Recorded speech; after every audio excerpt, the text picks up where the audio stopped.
It takes more than guts to be a gangster. It takes good ideas, and I hope these ideas help you. Hey, what's up, guys? This is your mob boss, GangsterKT, and today we're going to do a video where the mob is just having a discussion, mainly around three topics.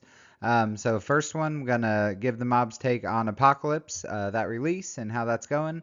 Next, going to do an after-action review, or an AAR, on some of my recent optimization strategies, and if they were good ideas, if it's something I'm going to continue or stop, etc.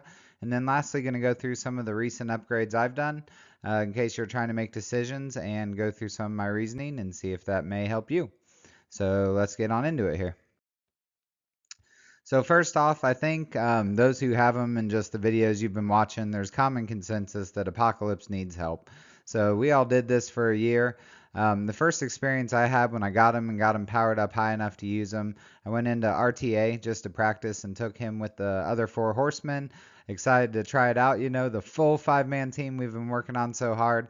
And I went against a mirror match, except those sneaky assholes had, instead of Archangel, they had Kang. So I knew I was going to lose right off the bat. They got the speed advantage. All their guys went first. Didn't really get to see much, and it was just extremely disappointing. I know that's how RTA, that's how Real Arena goes with the speed right now, but really wanted to try that full five-man team with Apocalypse, and just to lose because of Kang instead of one of the characters just really hit home how disappointing that was. So I think additionally, there's a lot of evidence out there of even with the big boy Apocalypse getting beat by the Eternals and Kang and Tangled Web team. So just getting outspeed, which again, that's how the game usually works. So it's not a huge surprise. But with how much we all work to get Apocalypse, especially those few people who have the big one, I can't imagine what they put into it to get that right now. I think they deserve to have him hold an arena with the big one and at least make it a really tough fight with the baby one. So just not seeing that right now. So I don't think he's meeting expectations. I will say he's definitely a good character. Some of this feedback can get carried away pretty easily, and people just saying he sucks or that he's not going to have any use. And that's not the case at all. On war defense, I'm going to throw him, or in war, excuse me, I'm just going to throw him on defense, probably with unlimited team or maybe with Death Seed. I don't know yet, but just to give him a little more strength and see how that works while he's still new. He's definitely going to be used in Crucible. He's a top 10 at a minimum, and I mean maybe top 15 character for just plug and play and what he can do. So he does great things. As we all get the big boy Apocalypse one day, maybe a year from now, who knows? But he will be a great character still. So worth a shot. But I do think Dorky Dad had a video with some recommendations on fixes that I thought were great ideas. And the main one being to just eliminate his speed manipulation of the opponents on spawn. And I think you could really look at that from just like if you're watching the movies, like your guys are all flying around, being manipulative, doing crazy things and winning the match. And then this big baddie just comes in and like grabs your guys, he's flying past and throws them into the ground, just like Apocalypse is here.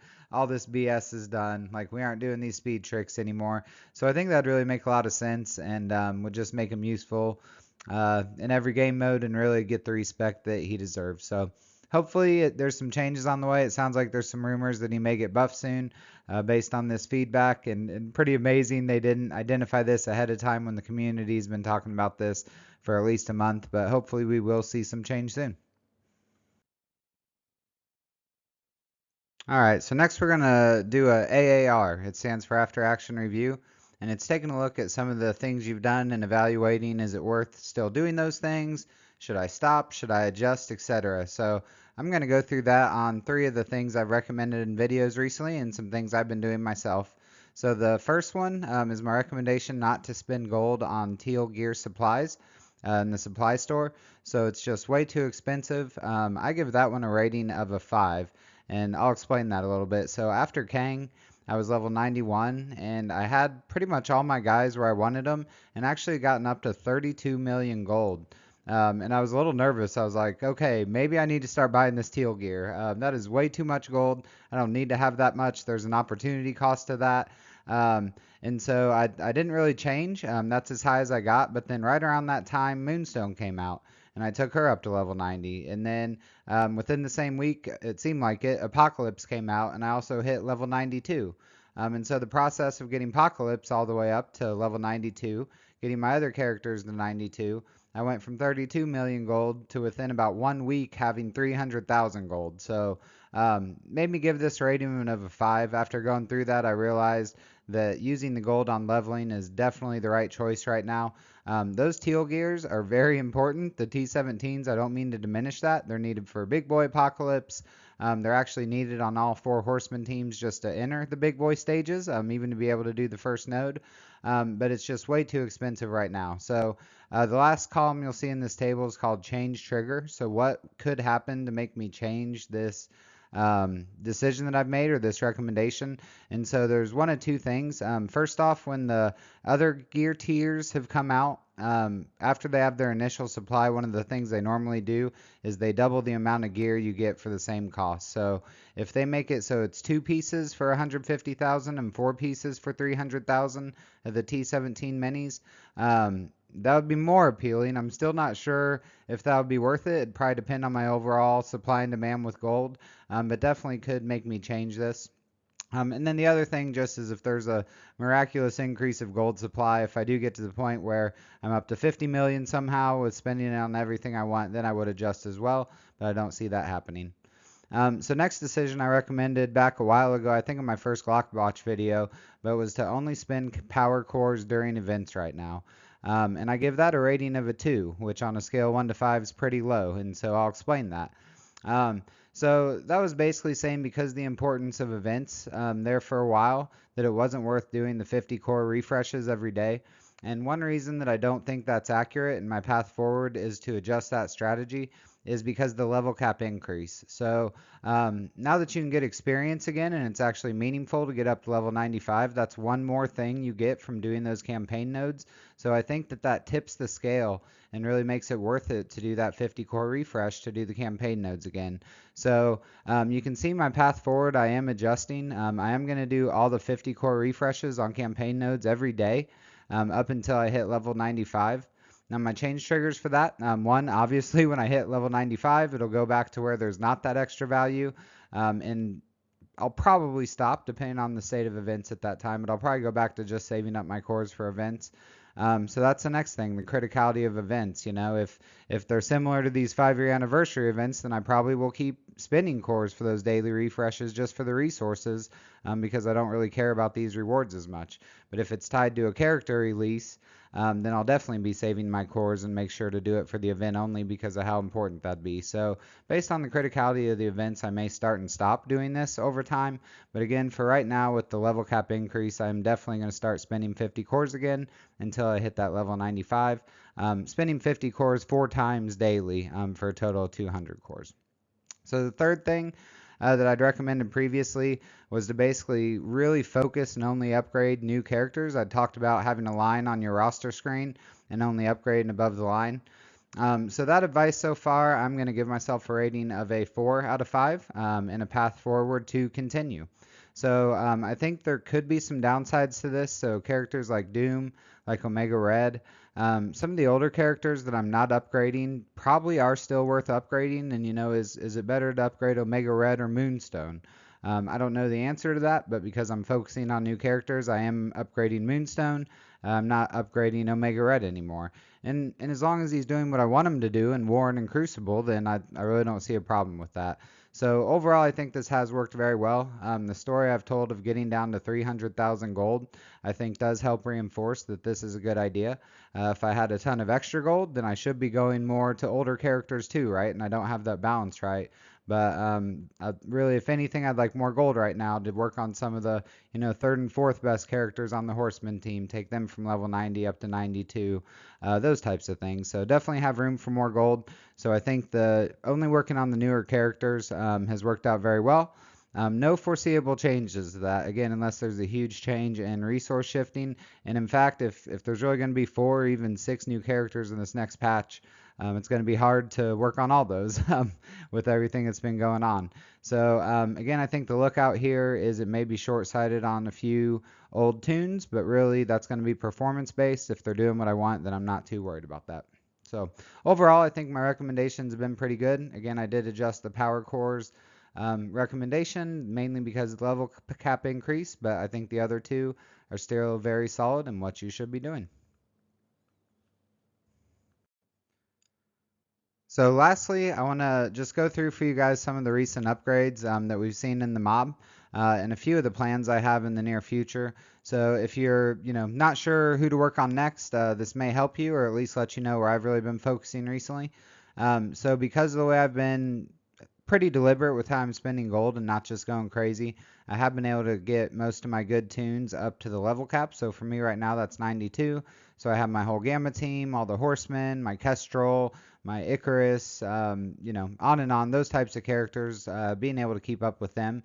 I did get Apocalypse up to level 92, and then I do have him at T15. So he takes, I think it's 5, it might be 4, but I think 5 of the pieces that take the T16 mini uniques for mutant gear. And I still need quite a few of those, mainly to get the Death Seed team up to all T17. So I'm actually going to wait on T16 in Apocalypse, even though I'd love to, but make sure I get all my Horseman mutant teams, so Death Seed and Unlimited, to where I have all the T16 mini uniques I need to get those T17 upgrades. And that gets really confusing, but hopefully that made sense. Then I'll take them up to T16, but so far so good there. The other thing I've really put a lot of resources into recently is Nakia, and I talked about that previously. I had done the 6 red star upgrade, was starting to get upwards of 300 gold promos, so did go ahead and make that move. And then I also just a couple days ago took her to T17. Part of that's having the extra skill gear, but just finding the counters, especially in war. The punch up she can do on Dorm Hold and on Dark Hold with that extra power is just amazing. So I assume on Crucible defense it's adding a little more RNG, making that match potentially go south for the opponent, but never see that obviously. But have put a lot in IKEA. I did do my first Blue ISO 5 upgrade after doing the Apocalypse Saga recently. And I did that on Morgan. So Morgan, I think, is the second best character out of all the Horseman teams after Red Hawk. But there is that order that you do the third one. So assuming that, or not assuming, but Darkhold are the first team that you'll take in. So I thought Morgan was a safe bet to do first there. And I did do her striker. So next, actually haven't done this yet, but probably tonight we'll be taking my Red Hawk to Blue ISO 5. So that's a little different with the sequencing of the Apocalypse Saga I just talked about. But to even get into that hardest difficulty mode, you have to beat the hardest difficulty on all 4 of the Horseman sagas. So all 4 of your Horseman team have to be T17, so that's 20 characters, just to even get into that hardest mode.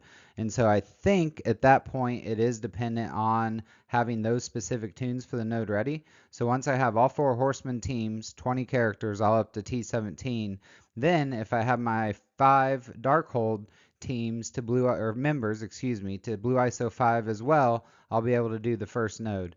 And it sounds like the 3 Red Star Apocalypse is either on the first or second node rewards. So doing that order is important, but again, because I have to get all 20 characters to T17 just to get in, I have a feeling I'll be able to do the 5 Darkhold within that time frame, even splurging on Red Hawk first, because he's my very favorite character right now, because he's the best character, and because of what I'm about to talk about, I'm going to go ahead and do that second Blue ISO 5 upgrade on him as a Raider. So next thing, I'm about 300 dark promos away from this, but I am going to take Red Hawk to 7 stars soon. So with the 6 red star upgrade taking 3,500 dark promos and the 7 red star giving a 15% increase, as opposed to the 10% at 6 red star and taking 4,500, the ratio of increase to dark promo credits is much higher for the 7 red star. So I don't know if I'd still do this if I had him at 5. If I was about to hit the dark promo cap, I'd probably take him up to 6. I think he is the best character still. Because of his battlefield effect, I don't think he's going to be going anywhere soon. If you've done the Unlimited match in Crucible in Room 4 with your Gamma team and had all 4 of your other Gamma team members die, and then watch Red Hawk solo the whole Unlimited team in their game mode, in their room, you realize just how powerful that guy is. So he's still a relatively new character. I think he is still the best character in the game, and because he does have that unique battlefield effect trait that just applies to him, I think he's going to be relevant for a very long time. So in these games, I always love having the biggest and best characters as strong as I can. So I'm definitely going to take Red Hawk when I get the dark promos up to that 7 red star. I'll probably save them, my dark promos after that, and then with him at the blue ISO 5, I will have him fully maxed. And then lastly, I'm going to save my gold promo credits for a 7 red star Kang. So when will I have the yellow stars to be able to even buy that? No clue. It could be a year from now, so that may be far-fetched. But Kang is just so good that I do have him right now at 5 yellow and 5 red. And I really want to make sure that once I can get the yellow stars for him, that I do have the gold promos to buy that red star too. I think he's definitely a top priority there. Probably the highest priority in the game after Spider Weaver. And even those two are very close. So that is my last plan there. So, wanted to share with you guys those mob discussions we were having right now. Hopefully, that information is helpful to you. If this did help you, or if you just enjoyed the video, please put a hit out on that like and subscribe button. Really helps me out as I'm still trying to gain some street cred here with the Marvel Strike Force community. So, really appreciate you watching. Leave me a comment if you have anything you want to say. I am responding to the comments right now. So, as always, I give you my word that this is the best advice I have. All I have in this world is my balls and my word, and I don't break them for no one. Peace.